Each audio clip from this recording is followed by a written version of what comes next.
तो chlorination of benzene start करने से पहले हम लोग थोड़ा कुछ डिस्कस करने जाएंगे बॉन्ड रिप्रेजेंटेशन। सपोज ये मेरा क्या है, मीथेन है। ये क्या मेरा मीथेन है। मीथेन क्यों है? क्योंकि देखिए एक सिंगल कार्बन है और ये सिंगल, ये देखिए बॉन्ड हमारा सिग्मा बॉन्ड है, सिंगल बॉन्ड है। तो ये हमने बोल दिया, एक कार्बन हम लोग बोलते हैं मेथ, क्योंकि यहां सिंगल बॉन्ड है। तुमने क्या बोल दिया? एन। क्या बोल दिया है? एन। तो इसका नाम क्या होगा? मीथेन। ठीक है। आपको पता है कि इसका हाइब्रिडेशन क्या होता है? sp3 होता है और इसका ज्योमेट्री और शेप क्या होता है? टेट्राहेड्रल होता है। ठीक है।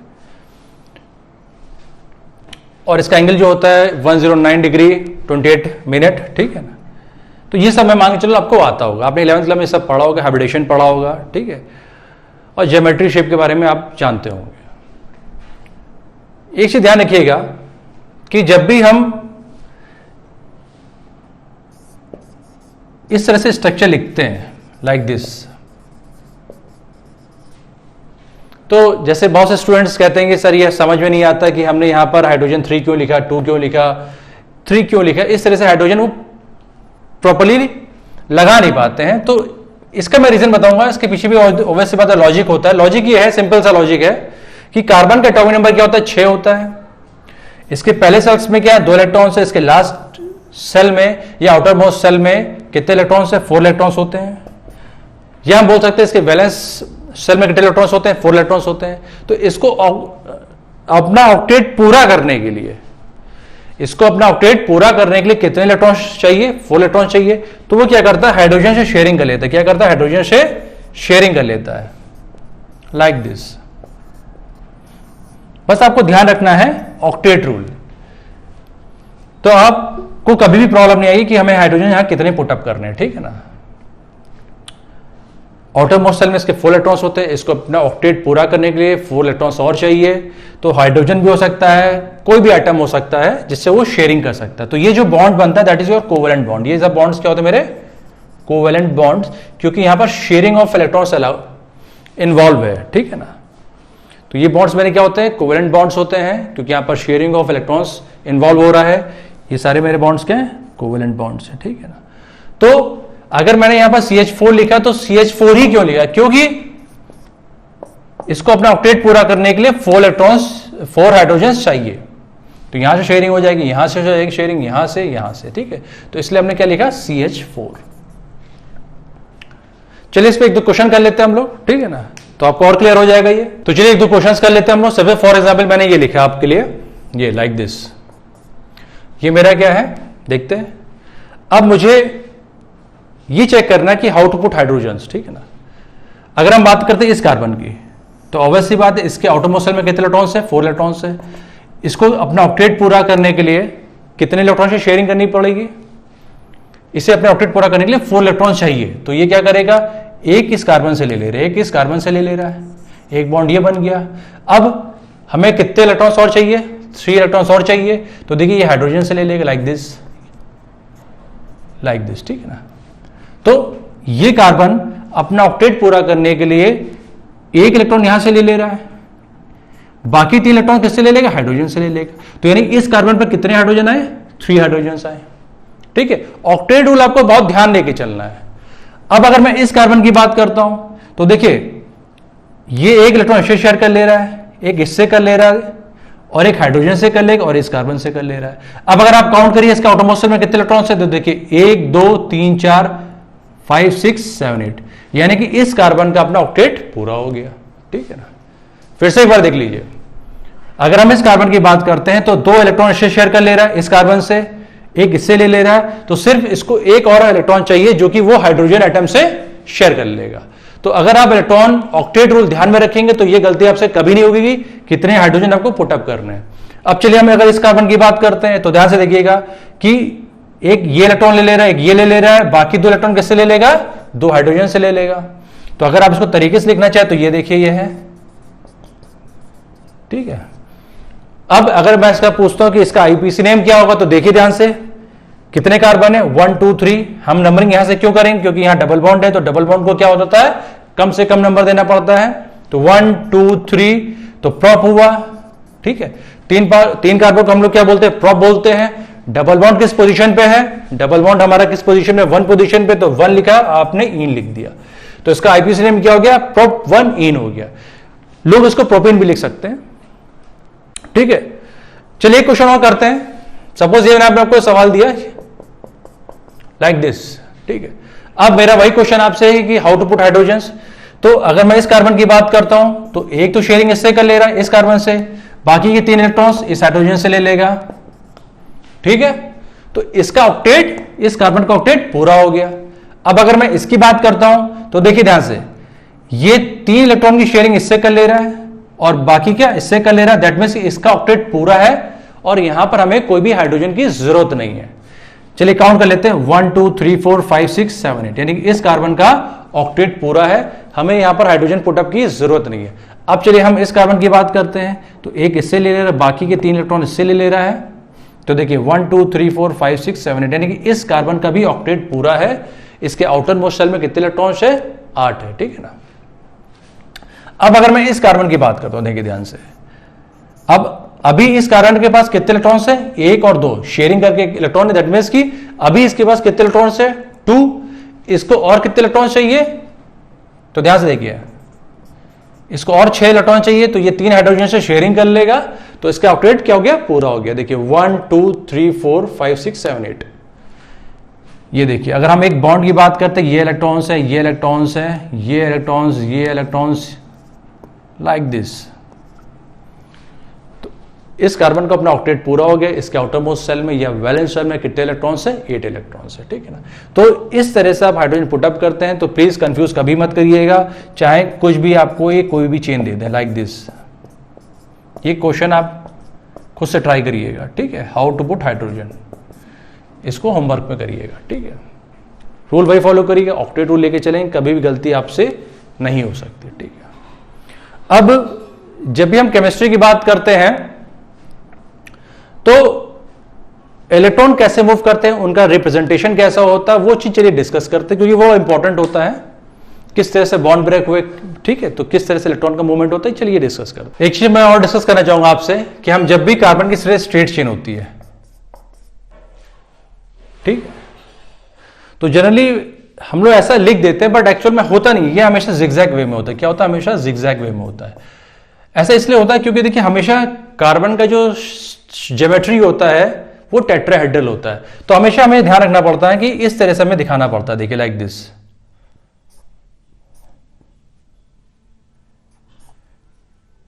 हमें ज्योमेट्री क्या होती है, हमेशा इस तरह से दिखानी पड़ती है कि कार्बन की ज्योमेट्री क्या रहे, टेट्राहेड्रल है, ठीक है ना।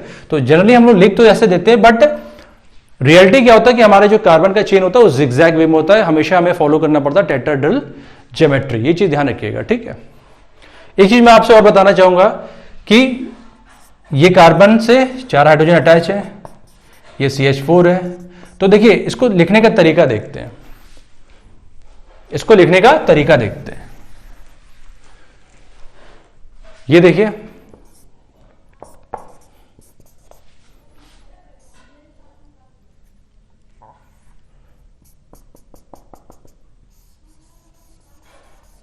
ये हाइड्रोजन, ये हाइड्रोजन, ठीक है ना।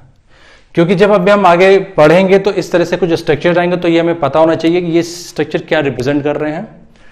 तो ये देखिए ध्यान से, ये जो है ये से बोलते हैं डैश लाइन, ये सॉरी ये है आपका वेज, सॉलिड लाइन है। सॉलिड लाइन को हम लोग बोलते हैं वेज, क्या बोलते हैं, वेज। ये सॉलिड लाइन है, ये सॉलिड लाइन को हम लोग बोलते हैं वेज, और ये जो ब्रोकन लाइन है हम इसे बोलते हैं डैश। अच्छा, इसका क्या मतलब होता है, इसका मतलब ये होता है, ध्यान से देखिएगा कि ये मेरा बोर्ड है, ठीक है, ये एज है आपका बोर्ड से बाहर की तरफ आ रहा है, मतलब आउट ऑफ द बोर्ड, ठीक है ना, आउट ऑफ द प्लेन बोल सकते हैं। और ये जो डैश वाला है ये इनटू द प्लेन या इनटू द बोर्ड जा रहा है, ठीक है। तो ये चीज ध्यान रखिएगा, और ये आपके एक प्लेन में, ठीक है, ये चीज ध्यान रखिएगा। तो क्योंकि अब हम लोग आगे बढ़ेंगे, हमें क्वेश्चंस करने पड़ेंगे, तो हम उस तरह के स्ट्रक्चर यूज करेंगे, तो आपको पता होना चाहिए। ये होता है सॉलिड लाइन को हम लोग वेज बोलते हैं, दैट मीन्स कि ये आपकी तरफ आ रहा है, ये क्या है, आपकी तरफ आ रहा है। और जो डैश होता है वो इनटू द बोर्ड या इनटू द प्लेन, ये चीज बहुत ध्यान रखिएगा। तो इस तरीके में आगे हम स्ट्रक्चर्स यूज करेंगे, ठीक है। अब हम बात करते हैं कि इलेक्ट्रॉन का मूवमेंट ऑफ बॉन्ड का रिप्रेजेंटेशन किस तरह से होता है, इसको देखते हैं। चलिए हम एक चीज देखते हैं लाइक दिस।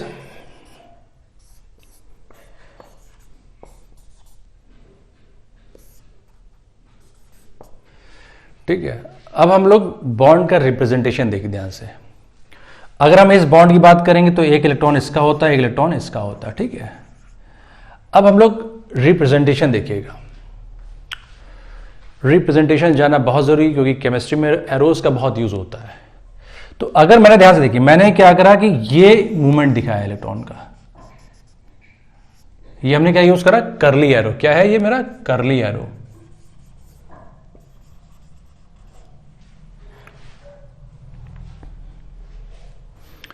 तो इसका ये मतलब होता है कि अब ये इलेक्ट्रॉन यहां चला गया, तो यानी कि मैं अगर इसको लिखूंगा तो मैं देखिए इस तरह से लिखूंगा इसको, like this.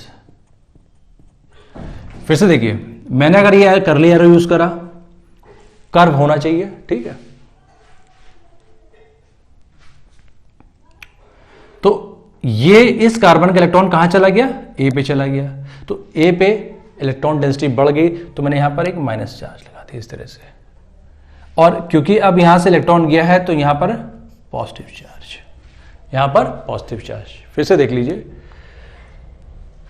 Representation of bond बहुत जरूरी होता है, आपको बहुत अच्छे से आना चाहिए, क्योंकि हम अभी अब आगे जब मैकेनिज्म डिस्कस करेंगे तो हम इस तरह से एरो यूज करेंगे, जो कि आपको आना जरूरी है, ठीक है। तो मैंने ये एरो बनाया, दैट मीन्स कि ये इलेक्ट्रॉन उठ के यहां गया तो यहां पर माइनस चार्ज आया और यहां पर प्लस, क्योंकि यहां की वैलेंसी डिस्टर्ब होगी। तो यानी कि मैं ये भी ले सकता हूं, यहां पर ध्यान से देखिएगा, मैं इसको ये ले सकता हूं कि एक बॉन्ड को, ये जो बॉन्ड है मेरा, ये जो बॉन्ड है, इस बॉन्ड को मैं हटा के क्या ले सकता हूं, प्लस और माइनस। प्लस और माइनस मतलब कि कहीं पर भी एक बॉन्ड होगा तो हम लोग क्या यूज कर सकते हैं, प्लस माइनस। और कहीं पर भी अगर प्लस माइनस होगा तो हम लोग क्या ले सकते हैं, बॉन्ड, बॉन्ड बना सकते हैं। ये प्लस माइनस डिपेंड करता है सिचुएशन पे। अगर इसकी इलेक्ट्रोनेगेटिविटी ज्यादा है कार्बन से तो यहां माइनस आएगा, यहां प्लस आएगा, यहां लिख दे रहा हूं मैं। अगर electronegativity of A is greater than electronegativity of carbon, तो मैं कहूंगा ये इलेक्ट्रॉन अपनी तरफ खींच लेगा, ये इलेक्ट्रॉन्स इस पे चले आएंगे, तो यहां नेगेटिव चार्ज और यहां पॉजिटिव चार्ज। वो डिपेंड करता है। अगर मैं कहता हूं, ध्यान से देखिएगा, ध्यान से देखिएगा, ये इंपॉर्टेंट पॉइंट। अगर मैं कहता हूं कि electronegativity of carbon is greater than electronegativity of A atom, तो ध्यान से देखिएगा, ये कुछ बन के आएगा, ये माइनस आएगा और इस पे क्या आ जाएगा, प्लस। क्योंकि तब क्या होगा, कार्बन इलेक्ट्रॉन्स अपनी तरफ खींच लेगा ड्यू टू इलेक्ट्रोनेगेटिविटी डिफरेंस। ये चीज बहुत ध्यान से देखिएगा, क्योंकि इसका बहुत ज्यादा यूज होगा, ये बहुत आपको ध्यान से पढ़ना है, ठीक है। तो मैंने आपसे कहा कि इस तरह से हम लोग कर्ली एरो यूज करते हैं, शिफ्टिंग ऑफ इलेक्ट्रॉन्स दिखाते हैं, मूवमेंट ऑफ इलेक्ट्रॉन्स दिखाते हैं एक एटम से दूसरे एटम पे, ठीक है। ये तो एक तरीका था रिप्रेजेंटेशन का। और मैंने बाद में कहा कि एक कहीं पर भी प्लस माइनस होगा तो वहां बॉन्ड फॉर्मेशन होगा, या कहीं पर भी एक बॉन्ड होगा, मैं उसको किस तरह से लिख सकता हूं, प्लस माइनस से ले सकता हूं या माइनस प्लस पे, वो डिपेंड करता है सिचुएशन पे, ठीक है। चलिए अब देखते हैं, फिर से देखते हैं। सपोज ये मेरे पास ए था, ठीक है, और ये देखिए मेरा बॉन्ड था, ठीक है, ये इलेक्ट्रॉन था, ठीक है, और ये मेरा बॉन्ड बना हुआ है। यानी कि एक बॉन्ड पे कितने इलेक्ट्रॉन्स होते हैं, 2 इलेक्ट्रॉन्स होते हैं, ठीक है। और ये बॉन्ड अगर शेयरिंग इन्वॉल्व है तो हम लोग बोलेंगे कोवेलेंट बॉन्ड है। अगर अब मैंने देखिए ध्यान से ये बनाया, देखिए लाइक दिस, इस तरह से, तो अब देखिए क्या है कि ये हाफ एरो का मतलब होता है कि इसने अपना इलेक्ट्रॉन ले लिया और इसने अपना इलेक्ट्रॉन ले लिया, तो मैं इसको इस तरह से देखिए लिख सकता हूं, लाइक दिस। ये देखिए, इसका ये मतलब होता है कि दोनों की ताकत बराबर थी, दोनों की इलेक्ट्रोनेगेटिविटी ऑलमोस्ट सेम थी, करीब करीब सेम थी। तो क्या हुआ कि एक इलेक्ट्रॉन इसने ले लिया और एक इलेक्ट्रॉन इसने ले लिया, तो ये रेडिकल्स बन गए। क्या बन गए, ये रेडिकल्स बन गए। और हम लोग उससे बोलते हैं होमोलिटिक फिजन। क्या बोलते हैं, होमोलिटिक फिजन। मतलब एक इलेक्ट्रॉन इसने ले लिया और एक इलेक्ट्रॉन इसने ले लिया, ठीक है। तो हम इस तरह के ब्रेकिंग ऑफ क्लीवेज को क्या बोलते हैं, होमोलिटिक फिजन बोलते हैं, ठीक है। हेटेरोलिटिक में क्या होता है कि एक ही एटम पे दोनों इलेक्ट्रॉन्स चले जाते हैं। सपोज मैंने आपसे कहा ये मेरा बेंजीन रिंग है,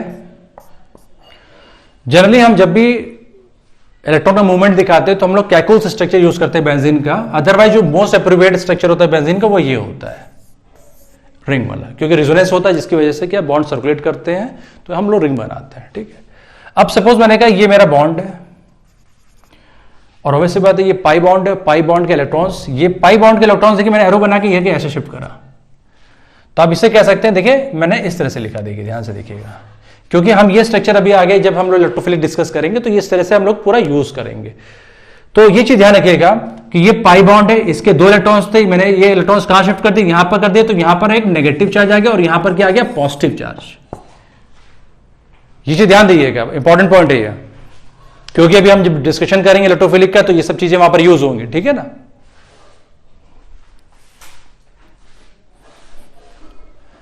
तो मैंने आपसे क्या किया, ये मैंने एरो बनाया, मैंने क्या करा, ये इलेक्ट्रॉन मैंने यहां शिफ्ट कर दिया, ये इलेक्ट्रॉन का मूवमेंट क्या यहां शिफ्ट कर दिया, यानी कि इस कार्बन पे क्या आ गया, नेगेटिव चार्ज आ गया, और इस कार्बन की वैलेंसी डिस्टर्ब हो गई तो यहां पॉजिटिव चार्ज आ गया। ये चीज ध्यान रखिएगा। चलिए एक चीज और देखते हैं, यहां प्लस था सपोज और ये मेरा हाइड्रोजन था, लाइक दिस। ठीक है,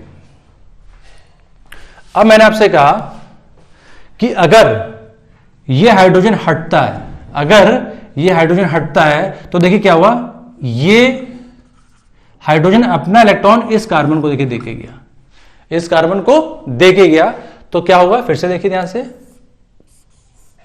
तो यहां पर क्या आ गया, नेगेटिव चार्ज आ गया और ये प्लस आ गया, कोई दिक्कत तो नहीं। देखिए अगर मेरे पास ये सिचुएशन आती है, अगर मेरे पास ये सिचुएशन है जहां पर ये प्लस है और ये H है, और मैंने कहा कि ड्यू टू सम कंडीशंस ये H मेरा हटता है, तो ये हाइड्रोजन एटम अपना इलेक्ट्रॉन ये वाला देके इसको जाता है, तो यहां डेंसिटी बढ़ गई, तो यहां नेगेटिव चार्ज आ गया। इस तरह से हमने मूवमेंट ऑफ इलेक्ट्रॉन्स दिखाया। ठीक है, तो वहां पर क्या आ गया, माइनस चार्ज आ गया। और अभी मैंने आपसे बोला था कि कहीं पर भी एक प्लस माइनस होगा तो वहां पर क्या आ जाता है, एक बॉन्ड आ जाता है, वहां पर क्या आ जाता है, एक बॉन्ड आ जाता है। तो ये लाइक दिस देखिए, मतलब ये प्लस माइनस क्या हो गया, एक बॉन्ड हो गया। ठीक है, इस तरह से आप इसको समझ सकते हैं, या मैं इसको इससे भी कह सकता हूं कि ये जो बॉन्ड था इसको मैंने इस तरह से भी लिख दिया, प्लस और माइनस। ये सब आपके समझने पे है, आपको जो तरीका बेस्ट लगता है, जो रिप्रेजेंटेशन बेस्ट लगता है आप उसको फॉलो करिएगा, क्योंकि ये सब चीजें अभी हम आगे यूज करने जा रहे हैं। आगे जो लेक्चर्स आएंगे, जो हम लोग डिस्कशन करेंगे एग्जाम्पल्स, उसमें सब ये यूज होगा। चलिए एक चीज हम और डिस्कस करते हैं जो कि बहुत इंपॉर्टेंट है, ध्यान से देखिएगा। सपोज ये मेरा वाटर है, ठीक है, आप इसको ऐसे भी लिख सकते हैं, ये क्या होता है, मेरे लोन पेयर होते हैं। ठीक है, तो अब ध्यान से देखिएगा, सपोज ये मेरे पास H प्लस, ये क्या है, H प्लस है। अब ये ऑक्सीजन जिस पे लोन पेयर है, ये अपने इलेक्ट्रॉन इसको डोनेट करेगा। देखिए, तो जब डोनेट करेगा तो मेरा कुछ ये इस तरह से स्ट्रक्चर बन के आएगा। देखिए, इसने अपने इलेक्ट्रॉन को डोनेट करे तो उसमें बॉन्ड फॉर्मेशन हुआ। अब क्योंकि इसने, इस ऑक्सीजन ने अपने इलेक्ट्रॉन डोनेट करे तो यहां पर क्या आ गया, प्लस चार्ज आ गया। ये चीज बहुत ध्यान देनी है आपको। फिर से देखिए, ये वाटर था, इस पे लोन पेयर होते हैं। सपोज मेरे पास मीडियम में H प्लस पड़ा हुआ है। ठीक है, मैं कह सकता हूं कि वाटर यहां पर बिहेव करेगा एज अ बेस, तो बेस क्या करेगा, ये अपने इलेक्ट्रॉन इसको डोनेट करेगा, तो यहां पर बॉन्ड फॉर्मेशन हुआ। क्योंकि इसने अपने इलेक्ट्रॉन डोनेट करे, इसकी वैलेंसी डिस्टर्ब हुई, तो यहां पर क्या आ गया, प्लस चार्ज आ गया। ये चीज बहुत ध्यान दीजिए, क्योंकि इस तरह के हमें नोटेशंस आगे बहुत यूज करने पड़ेंगे। ये चीज बहुत ध्यान दीजिएगा, ठीक है ना, इस तरह के हमें नोटेशन बहुत यूज करने पड़ेंगे। यहां तक कोई दिक्कत, ये सारा कॉपी करिए, ठीक है ना।